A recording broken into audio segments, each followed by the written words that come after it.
Welcome back to Sad to Savage. Today we're going to be talking about work life.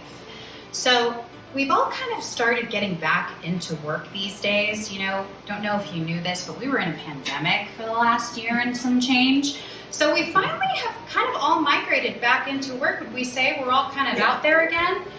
Nonetheless, I personally hate my job. But that's just me. I'm more interested in hearing what these other ladies have to say. Just a little bit of background before we get into them about me. I come from a marketing background, and what I've been doing for the last year and some change is mostly independent work and contract work. And while I do enjoy it, I miss the security of actually having a job. It's nice to have that stream of income, that steady stream of income. Makes me personally feel safe. Do I miss it? Yes. But it's important to me to love what you do. But Renee, tell us a little bit about what you do. So, I work in marketing as well, but I work for a travel company. I guess obviously that wasn't always my job. I've only been with the company for about 3.5 years. Prior to that, yes, I've gone through a stream of jobs I hated, but that always kind of left me searching for more, wanting to find a better job. And honestly, and Caitlin could probably tell you about this, but I've worked so many different jobs because to me it was like, what am I passionate about? What do I like doing? What can I see myself potentially doing? And I literally tried it all on. I wanted to see what would fit, but like you, I also wanted something with security. I've worked gig jobs, I had multiple jobs, and it's hard sometimes not knowing when the next real paycheck's gonna come, or maybe let's be honest, some companies, or when you work on your own, don't have health insurance, and that's scary. That is very scary. So things like that and having security behind it was really important to me. But with that said, I work a full-time job and I still work a gig job because my gig job is what I'm passionate about. Being a burlesque performer obviously isn't going to pay my bills, but my marketing job does. Totally, and it's supplemental income. It is, and it's at least paying me for something that I enjoy doing.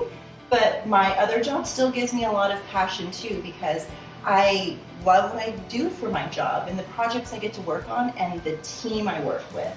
And the company that I work for has really great values and morals that I can stand behind as well. So with all that said, I don't mind getting up every morning, doing the 9 to 5, whatever it is, and then doing the late nights of doing my gig job because I feel fulfilled every day. And I'm seriously so happy for you. Little jealous, not gonna lie. I feel like if I did get a full-time job, that's the dream. That's what I would want. A company with a good working culture that also can give you health benefits, 401k. These are stuff that are extremely important to me because I can't afford them on my own, working as independently. I just can't. But I'm very interested, Coach, in hearing from you. So you own your own business, correct? I do. I've owned my own business now for about coming up on 19 years. Oh, wow. So I literally have just checked out of corporate America, if I could say that. I was in politics. I worked for the House of Representatives. I worked for senators. I worked for circuit judges. And by night, I had my fitness company. So I was, doing that. That was my passion project. And one day, I was sitting at my desk, and I said to myself, if I'm going to take this fitness seriously, which is where my passion is, I'm going to have to write a letter to get the hell out of here. And that's exactly what happened. I was going to work every day. I had this most amazing job. I mean, it was amazing. I looked the part, dressed the part, saw all the big-time people. Got, pretty good pay, the 401k, the insurance, this, that, and the other. But at the end of the day, I still wasn't happy. So you could still have the right people, all the right things, and at some point, you were like, why is it not fulfilling? Okay. And I was sitting at my desk, and one day I just started typing. And I wrote my 2 weeks notice, and I haven't looked back. That's amazing. And for me, it was very challenging because a lot of people around me were like, you got the most amazing life. Why would you walk away from this? Mm-hmm. What, are you crazy? Are you on drugs? And I'm like, but it's not my passion. I don't feel happy. Like, I'm there, but I feel like a robot at work. Mm-hmm. Like I was doing everything by the book. And it just I just didn't feel life in me. So when I made the decision to write the notice, told my boss, and I cleared it, I hit the ground running. I got my website up, I got my cards, I started telling everybody, hey, I'm in fitness, da da da da. I went from teaching like 2 or 3 classes, aerobic classes, to like 13 classes. Because I was like, if I'm gonna be in it, just get all the way in. Don't dip your toe, like both feet in, both right? in. And when I did that, I literally could say I stepped out on faith. And sometimes that may sound cliche, but I was like, if I don't do this, this is gonna be the death of me. You know what? You are my hero. Can I just say that? I really, you are what I want to be. As much as I love my independent work, I want to be able not to rely on picking up the clientele that I work with, especially in real estate. I'm so sick of it.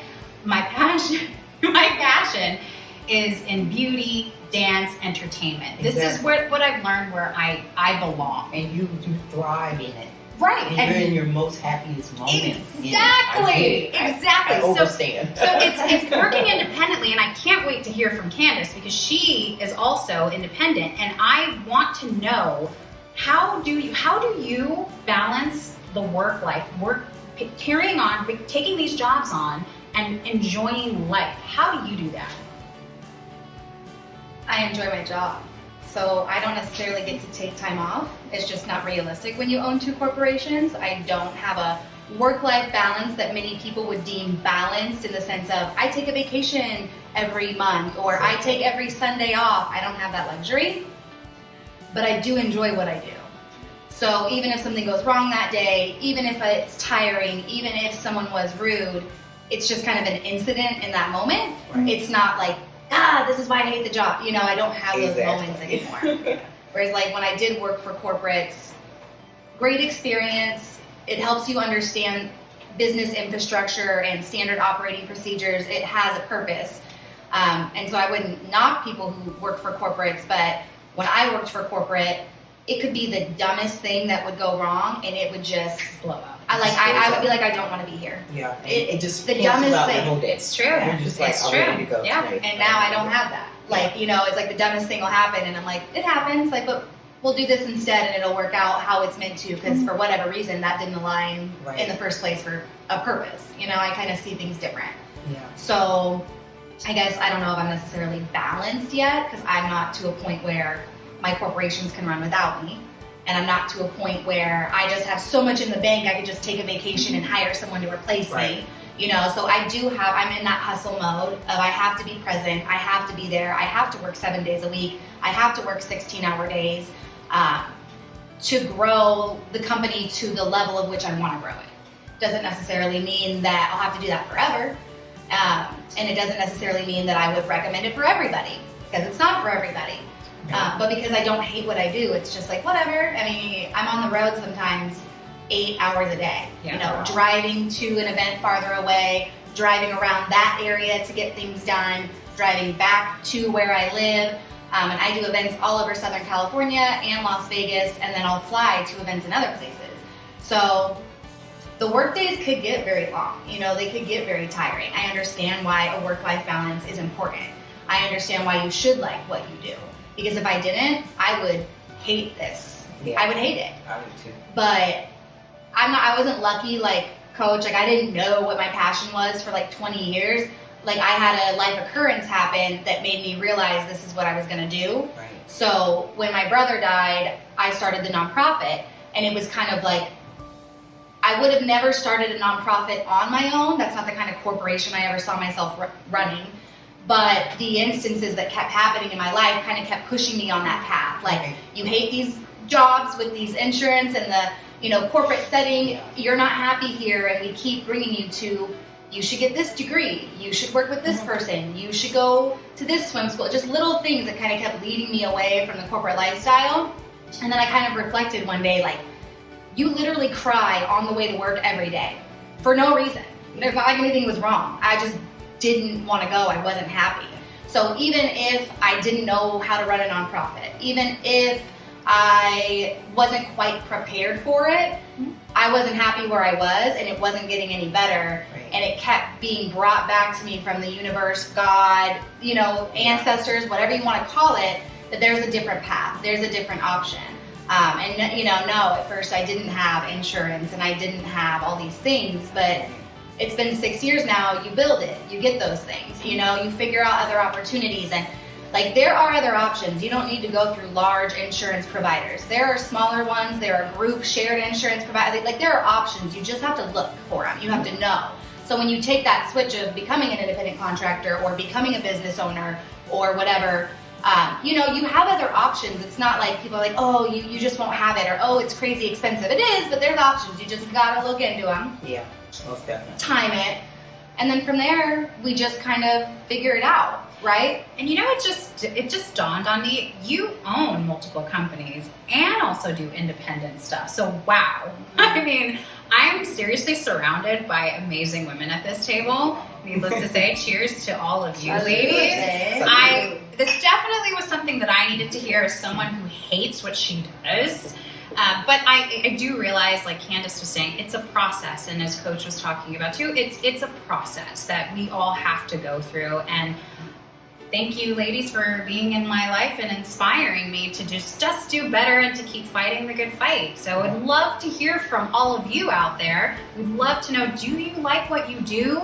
What do you want to do? What is your passion? Sound off below. Don't forget to give this channel a subscribe and like this video. Your support means so much to us, so we can continue delivering content that you actually love. We love you from all of us here at Sad to Savage. Bye.